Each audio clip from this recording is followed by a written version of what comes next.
capítulo 2, versículo del 1 al 5. ¿Lo tiene su Biblia? ¿Sí o no? ¿O es que no trajo su Biblia? Amén. ¿Cuántos trajeron su Biblia? Aunque sea, como está la tecnología, y se levantaron unos cuantos celulares. Porque hay gente que tiene la Biblia que el celular no. Habla, pero que vive. Gloria a Dios. Como está la tecnología, hay gente ya que no está joven ya.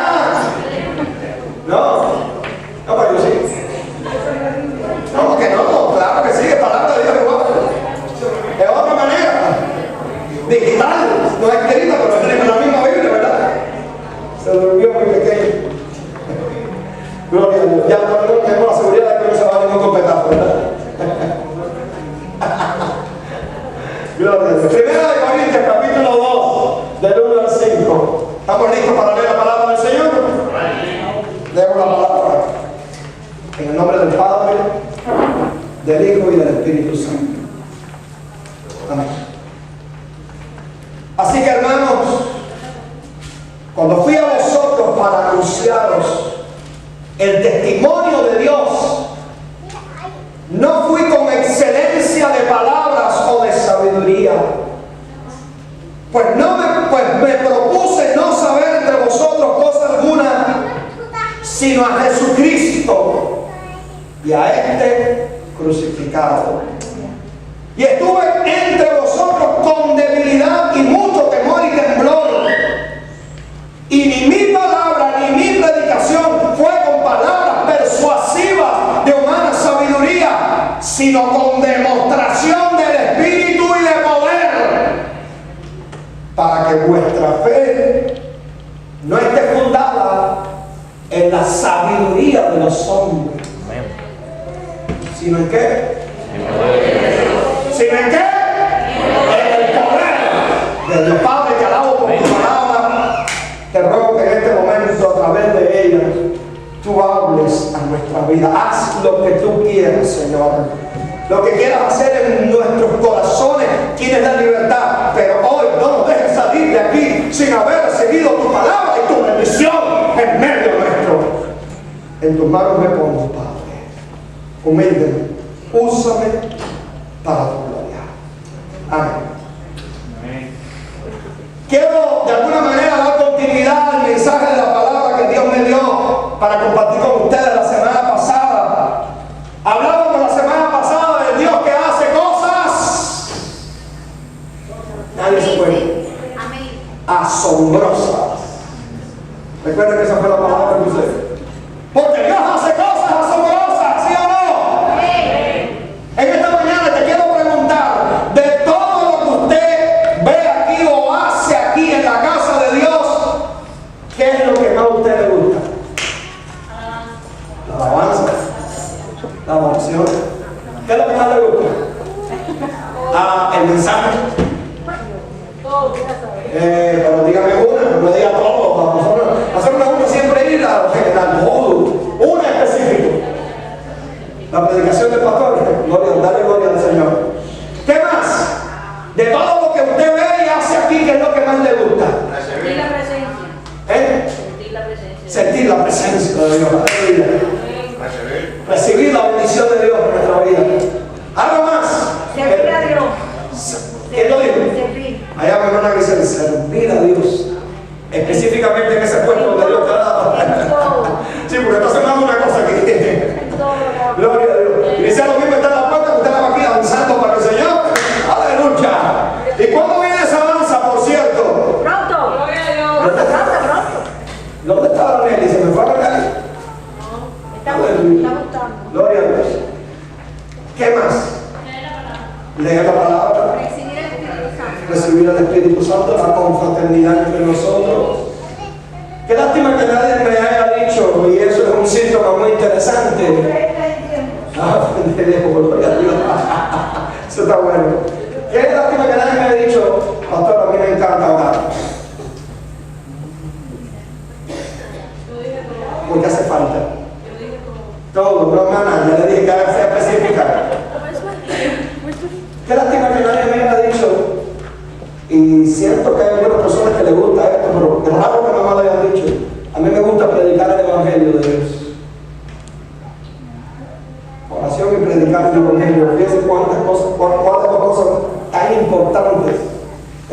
vida y en la vida de la iglesia. Todo lo que ustedes han dicho está muy bien, está buenísimo. De todo eso hacemos aquí y vemos. A mí me encanta, por ejemplo, ver a la gente dispuesta a servir, dispuesta a orar, cristianos y cristianas que están dispuestos, como me sucedió hace varios domingos atrás, a venir a la casa de Dios aunque haya huracán y todo. Porque estaba ese domingo en mi casa, estaba la gente diciéndome, le mandé a preguntar a la gente del concilio, por si ustedes no lo sabían, vamos a dar culto, y todo el mundo me decía, sí, vamos. Y yo decía, pero mira, y la gente no tiene miedo de la calle. Aunque el domingo después algunos se me echaron un poquitico para atrás, pero bueno, me encanta ver a la gente que está dispuesta a venir a la casa de Dios aunque haya huracán en el camino. ¿Sí o no? Aunque haya pruebas, aunque haya dificultades, aunque usted esté pasando por una tribulación, me encanta ver a la gente que busca a Dios. Pero hay algo mucho mejor que todo lo que hemos dicho hasta aquí. Algo que es sumamente importante, que alimenta nuestra fe y nuestra confianza en Dios y por tanto le da base, fundamento a nuestra vida. ¿Sabe qué es? ¿Sabe qué es mejor que todo eso que ustedes han dicho? El poder de Dios. El poder de Dios derramándose en nuestras vidas, manifestándose a nosotros, desatándose y actuando en medio nuestro como solo Dios lo sabe hacer. ¿Cuántos dicen amén? Amén. Mire, mi hermano, mi hermana, ciertamente no hay nada más hermoso ni más glorioso que ver la mano de Dios obrando en medio de nuestros problemas y tribulaciones. ¿Cuántos pueden decir amén a eso? Amén, amén. Porque hoy aquí algunas personas testificaron de cómo han pasado su semana llena de pruebas y de tribulaciones. ¿Sí o no? ¿A cuántos les ha tocado una semana dura? Levante su mano. ¿Y cuántos han visto el poder de Dios obrando en su vida? No hay nada más hermoso que eso. Que tú estés pasando, pero tú veas el poder de Dios que se desata en tu vida. El poder de Dios que te toca, el poder de Dios que te cuida, el poder de Dios que cambia las cosas, que endereza lo que está torcido, que saca de donde no hay, porque nosotros creemos en Jehová Jireh, el Dios que provee. Amén, amén. ¿Sí o no? Amén. Estamos sacando los estudios bíblicos, ¿verdad? Qué lindo es eso. Nosotros creemos que ciertamente Dios saca de donde no hay para darnos a nosotros, a ti y a mí. ¿Cuántos creen que eso es verdad? Amén. Qué bueno es ver a Dios haciendo cosas increíbles y asombrosas, cosas que a lo mejor usted y yo creíamos que eran imposibles, las mirábamos y a lo mejor nos decíamos, a lo mejor no lo decíamos, pero lo pensábamos por dentro. Eso está duro, por eso está difícil, por eso parece no tener solución, pero Dios metió su mano, Dios obró y lo imposible se hizo posible, porque para Dios no hay nada imposible. Alaba lo que vive. Necesito que me hagas un favor. ¿Sabe por qué? Porque Dios no solo es poderoso, Dios es todopoderoso. Te quiero recordar, no hay montaña, por más alta que sea, que Dios no pueda vencer.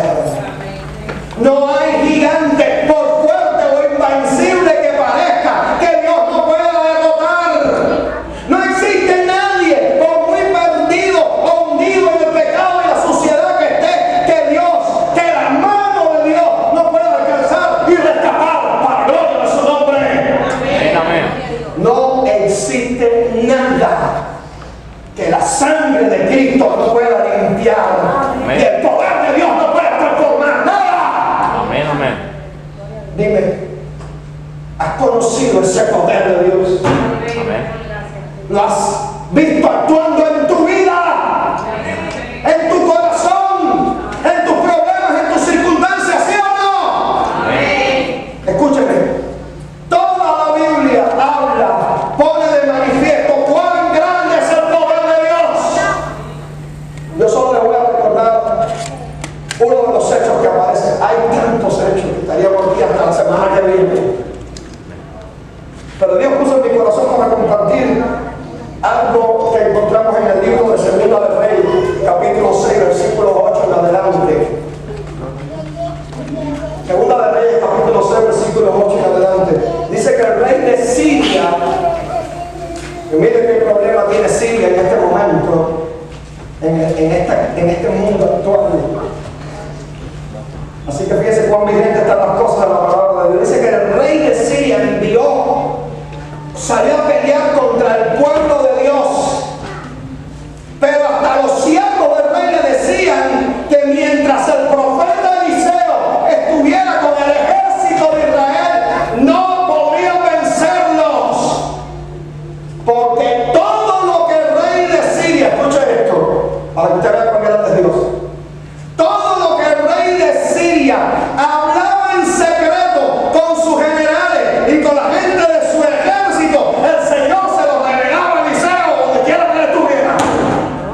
Trazaba un plan y el Señor se lo decía y dice: mira, vamos a hacer esto, Dios. No podemos moverse el rey de Siria. Y hasta los siervos del rey de Siria decían: mientras Eliseo está con el ejército de Israel, olvídate. Porque lo que tú dices en secreto, Dios se lo revela a él allá. ¿Cuánto alabamos a Dios por eso? Y dice la palabra en este texto que el rey de Siria al final envió un gran ejército, gente de a caballo y carros de guerra.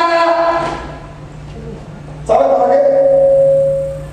Para tomar preso, para prender a Eliseo. Un gran ejército, dice la Biblia, gente de a caballo, carros de guerra, para prender a una sola persona: Eliseo. Es que Eliseo era un tipo tan peligroso que necesitaba que le enviaran un ejército entero, tipo de esos Rambos que como en las películas acaba con todo el mundo y sin despeinarse destruye a todos los enemigos. ¿Quién era Eliseo? Para que un rey le enviara un gran ejército con gente de a caballo y carros de guerra, como si este hombre tuviera una bomba atómica arriba. ¿Sabe quién era Eliseo? Un siervo del Dios Altísimo. Eliseo tenía sobre él, estaba sobre él el Espíritu de Jehová. Y cuando el Espíritu de Jehová está en ti, está sobre ti, el enemigo tiembla. Gloria a Dios. Tiene que enviar un ejército para hacerte la guerra, porque sabe que con uno solo no te va a derrotar. Y déjalo que envíe el ejército, porque de todas maneras no te va a derrotar. Porque si tú andas con Cristo, el Rey de Reyes y Señor de Señores, el diablo está vencido. Y dice la palabra que el siervo de Elías, de Eliseo, se levantó muy de mañana y vio que la ciudad estaba sitiada por un gran ejército. La ciudad sitiada.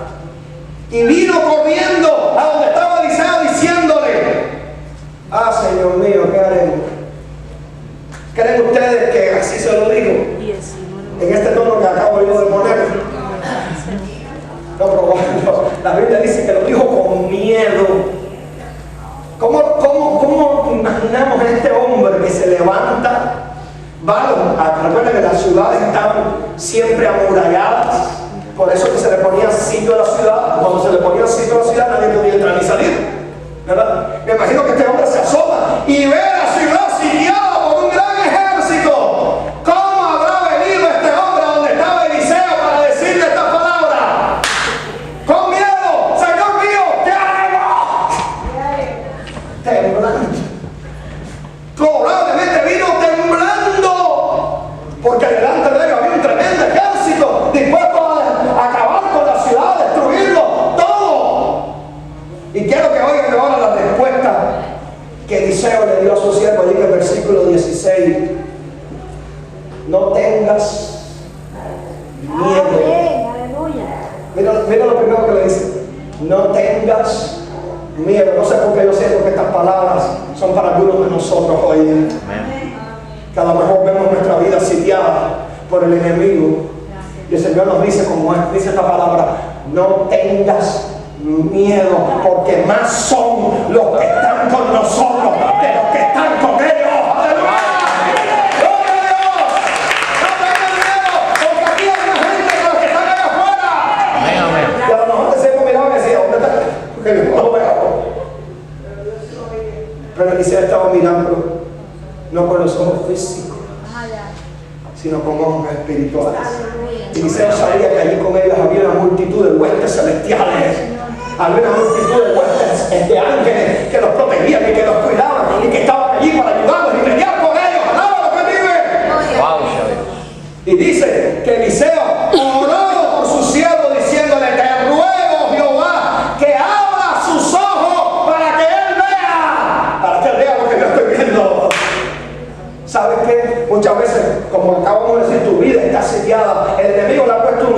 tiempo.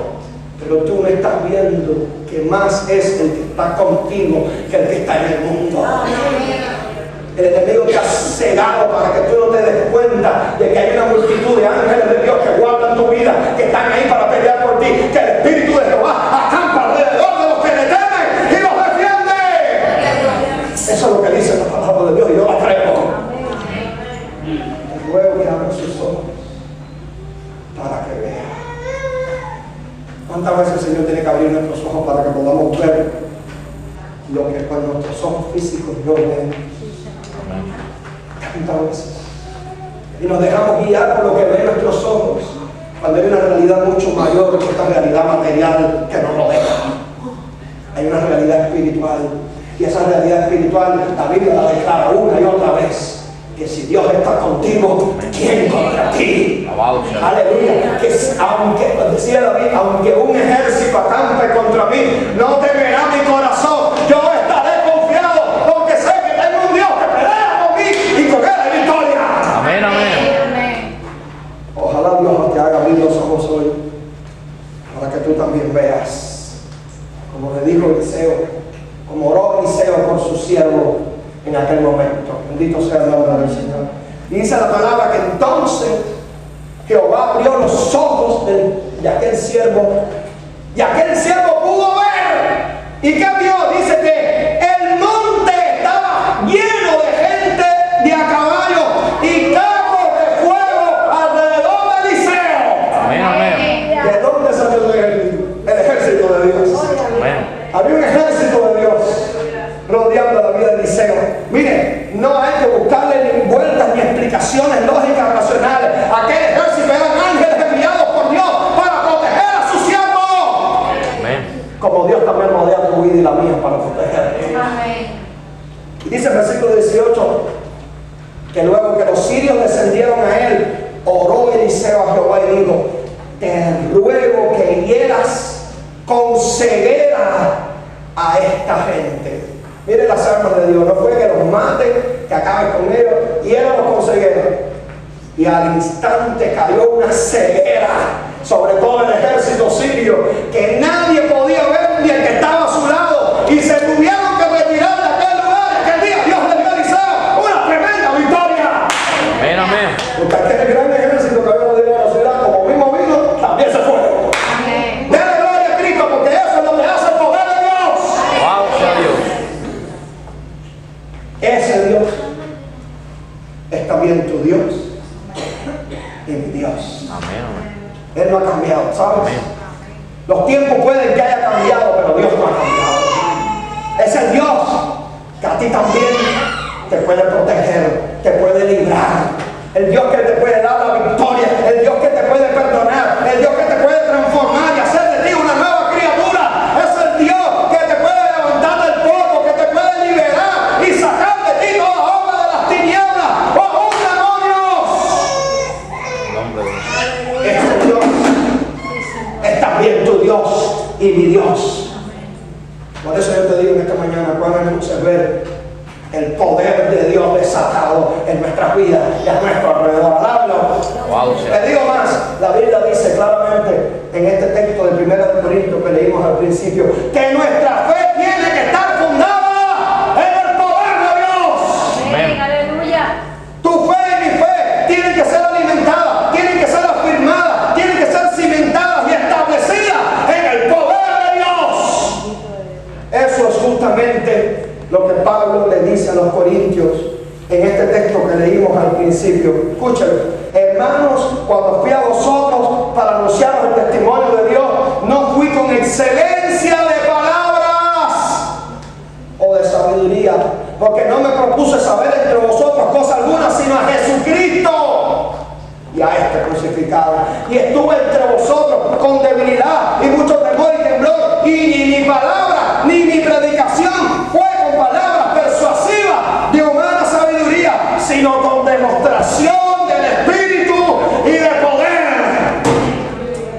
Yo no vine a hablar de una palabra bonita.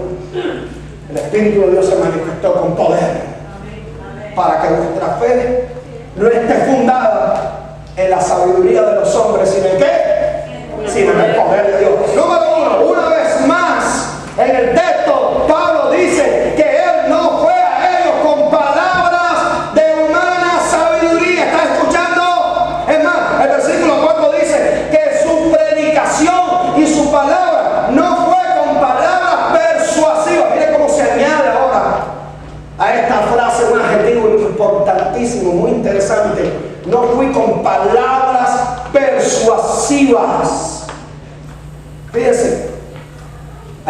palabras que la gente escoge muy bien. Hay palabras que se sabe van a producir un efecto, que van a producir un impacto, y se escogen muchas veces con toda intención y con todo propósito para producir ese efecto, para poder producir ese impacto, para con todo propósito persuadir o convencer a otras personas de algo que no necesariamente muchas veces es la verdad de Dios. Estamos en un mundo donde muchas veces usted oye, yo lo he oído y sin temor lo puedo testificar. He escuchado muchas veces, tanto en la radio como en la televisión, predicadores que están escogiendo muy bien sus palabras. Palabras de humana sabiduría, con un único propósito: persuadir, convencer a la gente de hacer algo. Muchas veces a dar dinero y a dejar a los demás con el bolsillo vacío. ¿Sí o no? En el mundo en que hoy estamos viviendo, hoy hay muchas personas haciendo exactamente lo mismo, y de hecho lo están logrando con muchas personas. Te voy a decir algo: en el mundo y en el contexto cultural donde estaba la iglesia de Corinto, que no era más que el mundo y la cultura griega, se exaltaba a la sabiduría y al conocimiento por encima de todas las cosas. No por gusto Grecia se hizo famosa, ¿verdad? Por sus pensadores, por sus filósofos. A los griegos les encantaba pensar, estudiar, filosofar, expresar conceptos, ideas. Eran los reyes en ese aspecto. Dentro de ese mundo estaba la iglesia cristiana de Corinto, y es muy probable que lo que se vivía en la sociedad estuviera penetrando y deformando el estilo de vida genuinamente cristiano de los corintios. Gente que quiere conocer a Dios con la mente, pero no con el corazón. ¿Todavía hoy existe eso? Me pregunto. Hoy también hay gente que quiere oír hablar de y conocer más de Dios, pero no conocer a Dios. Hay una gran diferencia, ¿la entiendes? No es lo mismo oír hablar de que conocer personalmente. No es lo mismo que la vida me diga, porque mi esposo es así y asado, y me lo pinta como el mejor del mundo, si yo no lo conozco personalmente y compruebo lo que ella me está diciendo es real. A lo mejor cuando me lo presente me cae mal, y veo que a lo mejor no tiene nada que ver con lo que me está diciendo. Él no es el caso, gracias a Dios. Pero no es lo mismo oír hablar de que conocer cara a cara, personalmente. No es lo mismo que a la gente le encante oír hablar de Cristo que conocerlo personalmente en su corazón, tener la experiencia personal con Él. ¿Sí o no?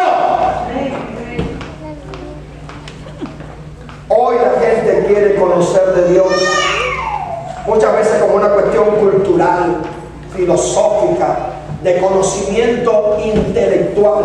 Hoy este mundo también busca, confía y se apoya demasiado, para mí, en la sabiduría de los hombres, o en la sabiduría de los médicos, en la sabiduría de los psicólogos, o de alguna persona que puede ver el futuro, hasta los políticos. Y aún nosotros muchas veces caemos también en estas trampas de confiar en la sabiduría de los hombres. Confía tú en mí, porque yo me quedo acá hablando con la boca abierta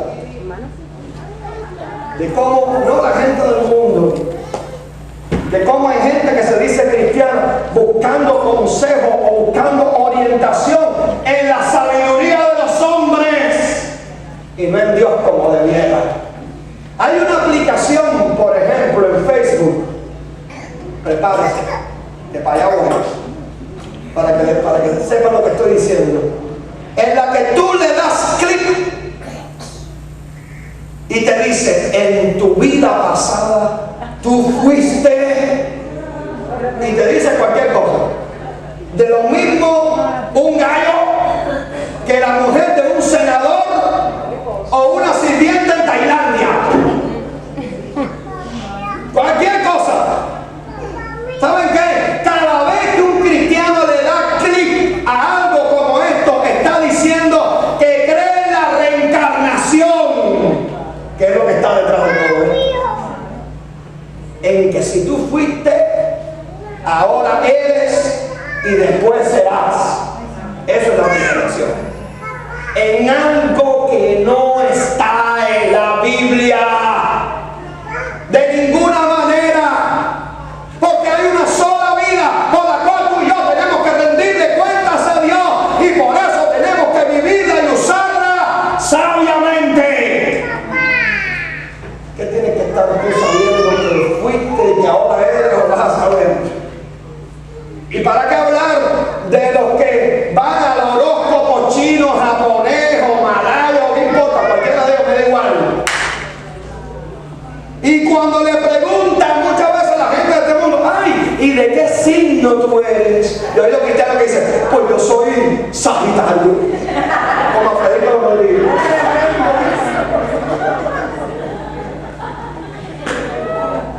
Y lo dicen como si estuviera diciendo algo normal o inocente. Te quiero decir que eso de normal y de inocente no tiene nada. Cada vez que tú dices, yo soy Sagitario, el mensaje que estás transmitiendo es, yo creo que los astros o las estrellas pueden dirigir mi vida hacia el éxito, hacia la prosperidad, hacia lo bueno, etcétera, etcétera, etcétera. ¿En serio? ¿Creemos eso? Que los astros y las estrellas pueden dirigirme. Reprendemos eso. En el nombre de Jesús. Cada vez que tú estás consultando eso, lo que estás diciendo, yo creo que porque las estrellas se conjugan con los planetas, entonces eso influye en mi vida. ¿Qué me importa lo que pasa en las estrellas, si se conjugan o si no se conjugan, o si hay un eclipse o no hay un eclipse? Mi vida la dirige Cristo. Y no necesito nada más que alabo que vive. Amén, amén. Pero yo me quedo pasmado de cómo hay gente que le da clic a eso. Tu horóscopo me voy. Ay, por favor. Cuando lo que deberían buscar es la dirección de Cristo, el Señor. Cuando deberían leer la palabra para que ella les dirija, les oriente, les muestre el camino a seguir. Eso es lo mejor que puede suceder en nuestra vida. ¿Sí o no? Amén. La sabiduría de los hombres. Si nos dejáramos guiar por la sabiduría de los hombres, por los que creen tener la solución y los remedios a nuestra vida, qué bien estaríamos. Pero no estamos muy bien, que digamos. Al contrario, este mundo va cada día de mal o en peor. ¿Qué hace un cristiano? No solo consultando el horóscopo. Hay otras cosas que yo me quedo pasmado. No sé cómo se dice, traté de buscarlo, por supuesto que no tiene nada que ver con eso, pero me dio tarea de buscarlo y no lo encontré. Pero había una aplicación que decía, la bruja fulana de tal te va a decir lo que hace un cristiano, algo de inclina a eso. Hay un señor por la televisión al que llaman al niño prodigio. Antes era vuelto al mercado. ¿Recuerdan? Y la gente, y aquello lo ponía como si fuera, y la gente lo veía. ¿Qué hace un cristiano mirando esas cosas? ¿Qué hace un cristiano identificándose con eso? Te voy a decir, detrás de muchas cosas, detrás de todo eso está la obra de las tinieblas. Está la obra de Satanás para engañar tu vida, para guiarte por un camino equivocado, para que tú no vayas a Cristo, sino vayas a otras cosas que no te van a dar nada bueno, porque el único que te da lo bueno se llama Jesucristo el Señor. Amén, amén. Así que dejemos de tomar estas cosas que están dentro de la sabiduría de los hombres como algo normal, cuando no es normal. Lo que tú y yo necesitamos es buscar a Dios, hablar con Él, confiar en Él, encomendarnos a Él, porque dice la Biblia, encomienda a Jehová tu camino. Confía en Él. Bien. ¿A quién tienes que encomendarle tu camino? A Dios. Venga lo que venga. lo vas a vencer, lo vas a superar en el nombre de Jesús. Venga lo que venga. Amén. Amén. Bendito sea el nombre de Jesús. Gloria a Dios. No buscar la sabiduría de los hombres, que más que de los hombres es de Satanás. Porque dice Santiago 3:15 que esa sabiduría no es la que desciende de lo alto, sino es terrenal, animal y diabólica. Fíjense cómo la palabra de Dios es bien clara. Esa sabiduría que nosotros queremos encontrar en los hombres, dice la Biblia, esa sabiduría no desciende de lo alto. Es animal, es terrenal y es también diabólica. Le decía Pablo a los Corintios, yo no fui a ustedes con excelencia de palabras o de sabiduría. Gloria a Dios. Y créanme, Pablo lo podía hacer mejor que nadie. Porque Pablo era una de las personas mejor preparadas de su época.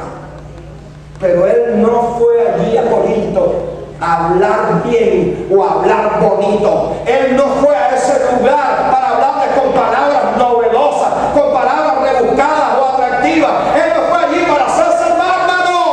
Pablo sabía que la fe en Jesucristo no podía ni puede estar fundada en las palabras, en el conocimiento intelectual, en la sabiduría de los hombres, sino en el poder de Dios. Amén. Tú y yo hemos oído y estudiado mucho, pero no hemos conocido cuán grande es el poder de Dios. O si eso fue algo del pasado en nuestra vida, pero no es algo del presente. Nos estamos perdiendo lo más glorioso, lo más hermoso, algo que realmente usted y yo y todo el mundo necesita, que es el poder de Dios que obra en nosotros. Dime, ¿cuándo viste por última vez el poder de Dios obrando en tu vida? No me digas lo que ocurrió hace 30 años o hace un año siquiera. Dime, en los últimos días de tu vida, ¿cuándo fue la última vez que viste el poder de Dios? Mira, hoy José nos testificó de lo que a él le pasó, el poder de Dios que te cubrió. Exactamente. Lo vemos desde las cosas más simples hasta las cosas más profundas de nuestra vida. Vemos el poder de Dios que actúa en nosotros, que abre puertas, que rompe cadenas, ¿sí o no? Amén. Que toca corazones. Amén. José, te voy a dar un testimonio y digo con él porque a mí me ocurrió un hecho con él hace poquito. La internet de mi casa se desapareció. Una mañana no había internet en mi casa, y yo trabajo mucho con internet, y José fue a ayudarme. Y aquello estaba tan enredado, andaba por afuera de mi casa buscando dónde estaba el registro de aquello. Y de pronto sale una vecina mía y sin haber hecho nada, José está aquí que no me va a dejar mentir, ni lo voy a hacer yo tampoco. No, de lejos, ¿te acuerdas, José? Vámonos por allá y de lejos, escucha, mi vecina empieza a decir, porque ustedes son unos sinvergüenza y unos descarados. ¿Es verdad o no, José? Yo pensé que estaba hablando de compras. Como a veces la gente se siente tan inconforme porque el trabajo que no le quedó bien, es mejor que no queda con él. Pero no era con él, era conmigo. Era conmigo, yo me quito. Y la mujer empieza a decirme cualquier cantidad, como usted ha llegado a este barrio para dividir a la gente, usted ha llegado a este barrio para hacer pedazos y sangre. Yo me quedo así, le digo, pero si yo apenas, yo jamás he cruzado ni una palabra con usted, jamás había hablado con esa señora. Cada vez que la saludaba me miraba la cara, no me quería ni saludar, no me quería ni atender. Yo decía, pero si jamás. Yo me recuerdo que yo me quedé así anonadado porque no entendía todo lo que estaba pasando, porque ni la había hecho nada nunca aquella mujer, ni la había dirigido siquiera la palabra en ningún momento. Yo ese día, y mi hermano José sabe, pasé una pena con mi hermano, porque a lo mejor yo decía, no, José está pensando que aquí yo estoy acabando con la gente. Pero me di cuenta que esta era una lucha espiritual. Porque cuando tú no has hecho nada, cuando no ha pasado nada, como para que una persona te salga peleando, la coja contigo y empieza a decirte cosas, detrás está el diablo pinchando a una persona para que haga algo que es ilógico, que no tiene razón de ser. Yo sabía que, y José me lo dijo, si la cara de esa mujer, ¿qué parece? Es totalmente transformada. Les voy a explicar algo. Pasaron los días y a uno le queda por dentro ese peso. Dios mío, ¿qué habré hecho yo? Si a uno le queda, yo oraba y decía, Dios mío, yo no sé cómo solucionar. Créanme, le decía, Señor, yo no sé cómo solucionar este problema. Esta mujer no me quiere ver ni en pintura. Al contrario, me quiere hasta llamar hasta la policía, porque me lo dijo, no te metas conmigo porque te voy a llamar a la policía. Decía, Dios mío, ¿por qué?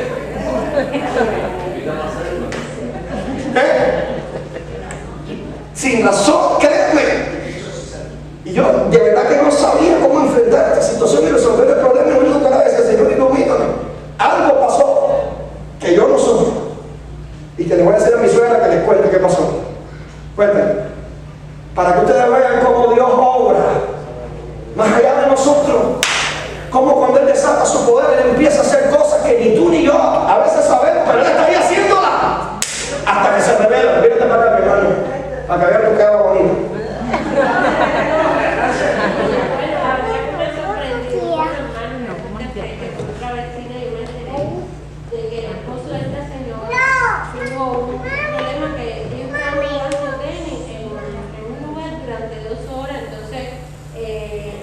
Parece que una deshidratación, bueno, lo llevaron para el lo ingresaron, le hicieron un tratamiento completo, bueno, pero la cosa es que yo me entero que su esposo está ingresado y ayer por la mañana que venía al culto, yo estaba orando por el esposo de ella, porque sabía que estaba ingresado, que estaba enfermo, no se sabía cuántas cosas le hicieron. Entonces, finalmente, yo la veo regando las matas del jardín y entonces yo siento acercarme a él y le pregunto por su esposo y entonces me dice, no, ya está bien, ya está en la casa. Yo ya había sabido que él estaba en la casa por la otra vecina.